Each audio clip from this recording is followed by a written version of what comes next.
This episode will be completely taken out of context. Welcome to the Fact Check This podcast. All right, Fact Check This, and I haven't done one of these in a bit, and I've got a bunch of stuff that I've been thinking about and wanting to talk about, but with life being the way it's been of late, by the time I get a chance to sit down and talk about it, the moment has kind of passed. But I was able to actually have some time this morning and have an opportunity to sit down and talk about this one. And I wanted to dive into the Tylenol debacle that's going on currently, because this is actually based off of a study. Everybody on the left is like, oh my gosh, RFK Jr. and Trump said don't take Tylenol, so now I need to down all the Tylenol I can, which is actually not a good idea. It's not like it's uncommon knowledge or like it's something that's been kept secret that using excessive amounts of Tylenol for an extended period of time can cause kidney and liver failure. I used to take way too much. I had some in high school playing different sports. I hurt my back a couple times and messed up my shoulder pretty good. And when I played sports, I did as much as was necessary to keep myself functional and be able to keep playing. And some of keeping myself functional and being able to keep playing was I would take about anywhere from 12 to 16 extra strength Tylenol a day just to maintain functionality of my shoulder.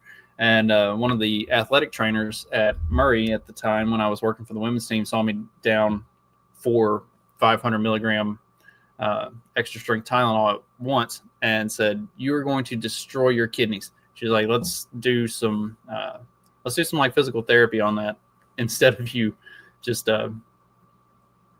chowing down on extra strength Tylenol. And so we did physical therapy on my shoulder every day after practice for several months. And I have minor pains now, but I don't have to take a bunch of pain meds anymore, and we got it taken care of. And it was definitely the right thing to do, was to figure out what was actually wrong and correct it instead of just, chewing through acetaminophen and wrecking my kidney and livers. So it's not like these things having negative side effects is something new that nobody knew about or that the medical world didn't know about. It's not like this is something that Trump and RFK Jr. just like came up with off the top of their head. And there's actually, so we're going to look at this. So this is the study, the Mount Sinai study is what they're calling it. And I wanted to look at the study itself and explain what all of this means. And then also look at some of what's come out of this. So this is the Mount Sinai study. The 4 doctors who are involved are Didier Prada, Beatty Ritz, Ann Bauer, and Andrea Baccarelli. And for the record, Andrea Baccarelli is the dean of health of the Harvard School of Health. So, like, this is the dean of the doctor school at Harvard. Nothing to, snub your nose at. And I'm going to just explain or go through this. There's a whole lot of stuff, and I'll post a link to this with all of the shows, so you can look at so the way they did this study. Actually, let's just go back to the top and we'll read that because they explain how the study was conducted. So here's the background. Acetaminophen is the most commonly used over-the-counter pain and fever medication taken during pregnancy, with roughly 50% of pregnant women using acetaminophen worldwide. Numerous well-designed studies have indicated that pregnant mothers exposed to acetaminophen have children diagnosed with neurodevelopmental disorders, NDDs, including autism spectrum disorder, ASD, and attention deficit hyperactivity disorder, ADHD, at higher rates than children of pregnant mothers who were not exposed to acetaminophen. So this is the premise of the study. The methods. We applied the navigation guide methodology to the scientific literature to comprehensively and objectively examine the association between prenatal acetaminophen exposure and NDDs and related symptomology in offspring. We conducted a systematic PubMed search through February 25 of 2025 using predefined inclusion criteria and rated studies based on risk of bias and strength of evidence. Due to substantial heterogeneity, we opted for a qualitative synthesis consistent with the navigation guide's focus on environmental health evidence. So, to put that shortly, they're going to take a whole bunch of studies that have been done that are considered to be well rated, that are reliable studies, that not just like some random, paper that's been posted by some jerk off, but like actual studies that have been done on varying degrees of what they're looking for in this. And then they're going to take all of those studies and they're going to look at what the results of those studies were and put it all together. And they're going to see, what does this say as a whole? Like, they're going to look at each individual study and then put all the studies together and look at it as a big picture. What does this indicate when we look at all of this that's been done? We identified 46 studies for inclusion in our analysis. Of these, 27 studies reported positive association, significant links to NDDs. 9 showed null association, no significant link, and 4 indicated negative association, protective effects. Higher quality studies were more likely to show positive association. That's an important line in this. Higher quality studies, higher quality. Now, this is based on, if we go back to the methods applied, they are objectively examining a whole bunch of different studies that are considered to be reliable studies. The higher quality studies were more likely to show a positive association. Overall, the majority of the studies reported positive association of prenatal acetaminophen use with ADHD, ASD, or NDDs in offspring, with risk of bias and strength of evidence ratings informing the overall synthesis. In conclusion, our analysis using the navigation guide thus support evidence consistent with an association between acetaminophen exposure during pregnancy and increased incidence of NDDs. Appropriate and immediate steps should be taken to advise pregnant women to limit acetaminophen consumption to protect their offspring's neurodevelopment. Limit. Notice it didn't say ban. It didn't say like to restrict. It didn't say don't ever use it. It said limit. And that's an important, and again, you can go through this. This has, so I'll post this. The article has a whole bunch of different information that you can look through. I'm not reading it all. I have read the majority of it. The discussion part is really interesting here. But again, it's long, and I'm not trying to do a super long episode with this. But you can go through. They have all of the 46 studies plus others that were not included. Like, they went through all of the studies that they found on this. And then of the 108 that they found, they used 46 of them to actually make their assessment. But they list links to every single study that they had. So you can get all of the information and look at it for yourself if you want to. But this is 4 doctors, including the dean of the department of the School of Medicine for Harvard, that put this together and looked at all of this stuff. So it's not like this was, this isn't Trump and RFK Jr. not trusting the science. This is the actual science. Like, these are legit 108 studies. 46 of those were used to look at, 46 of the 108 total were considered of a high enough quality and reliable sourcing that they could be used for an objective assessment of, does acetaminophen cause or have a contributing factor to NDDs? Now, if you go through and you dig into them, there is not a direct causality. There is links to. So, and especially, and this is where this is important. Let me actually read the statement from the Harvard Dean of Medicine, the Harvard School of Medicine's dean, Andrea Baccarelli, and what she said. colleagues and I recently conducted a rigorous review funded by a grant from the National Institute of Health of the potential risk of acetaminophen use during pregnancy. We reviewed 46 previously published human studies worldwide. We found evidence of an association between exposure to acetaminophen during pregnancy and increased incidence of neurodevelopmental disorders in children. This association is strongest when acetaminophen is taken for 4 weeks or longer. As we noted in our review, animal studies have independently suggested that prenatal exposure to acetaminophen can adversely affect the developing brain. This biological evidence lends support to the possibility of a causal relationship between prenatal acetaminophen exposure and neurodevelopmental disorders, including autism. Further research is needed to confirm the association and determine causality, but based on existing evidence, I believe that caution about acetaminophen use during pregnancy, especially heavy or prolonged use, is warranted. At the same time, as the only approved medication for pain and fever reduction during pregnancy, acetaminophen remains an important tool for pregnant patients and their physicians. High fever can pose risks to both the mother and the fetus, including neural tube defects and preterm birth.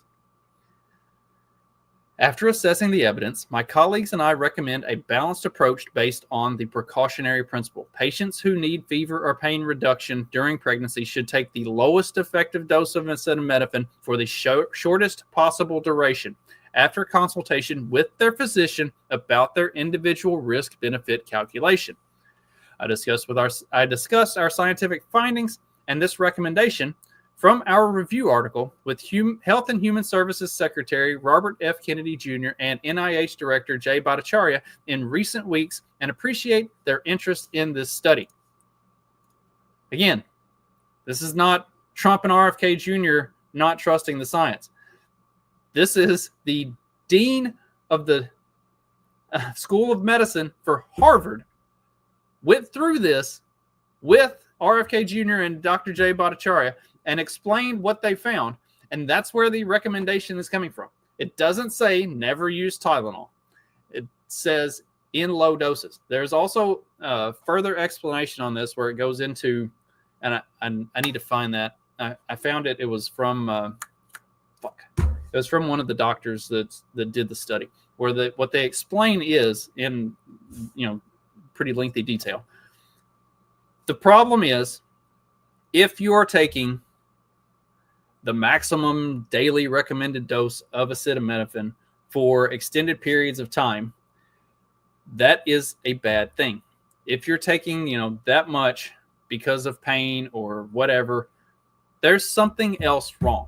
Like I talked about at the top of the show, I was taking well in excess of what should be the daily recommended dose, probably 3 or 4 days a week. And I did this for a couple months, just trying to maintain functionality of my shoulder. There was something else wrong that needed to be fixed. And I had a athletic trainer that saw that, acknowledged that, we got it fixed. If somebody is taking excessive amounts of Tylenol, excessive amounts of anything that has acetaminophen in it for pain or fever reduction for an extended period of time, there's something else seriously wrong. And you need to address the actual problem, not just keep treating the symptoms with acetaminophen. Now, and there are other parts of some of the studies that are involved in this that acknowledge and look at some of that. And they're like, is the link directly between the acetaminophen use and the NDDs, or is it that the other thing that's actually legitimately wrong with the mother, that they're taking this much, the physical problem with the mother, whatever ailment she has, is that what causes the NDDs? And there's not a direct connection, but there's enough research that shows that the prolonged and excessive use of acetaminophen can have consequences in that the offspring have NDDs or develop NDDs. So as it said in the study, there is still need for further study, for further research into the direct link between, and what that direct link between is, and what's that limit, what's that point where it's it's safe and then it goes to unsafe. I mean, everything has that. You can have an overdose of extra strength Tylenol. You can cause your liver and kidneys to shut down by taking too much over the course of 24 hours. This is not like unknown. It's not super duper common, but it's not uncommon. Like this is the science. Like it's not anti-science to say, oh, like taking way too much of this is probably a bad thing. Drink too much alcohol, eat too much food, do anything too much. You're going to have negative consequences of it. Why would Tylenol be any different? Like, and the people who are all mad about it, they don't actually read the study. They don't actually pay attention to what any of it says. They hear a soundbite from Trump, and then they just lose their shit. And that's like, this overreaction to everything that he says is fucking nuts. It's not even it's not based in real life. It's not based in science in any way. This is the actual science. Like, read the fucking study. It's really that easy, and it's not a hard read. I knocked it out this morning. Like, I went through the whole thing. I had seen like snippets and stuff of it, and so I just sat down this morning and read the whole thing. And it's not hard. It's just,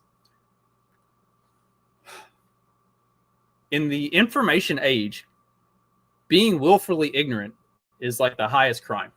We have everything at our fingertips, and people are still this fucking stupid.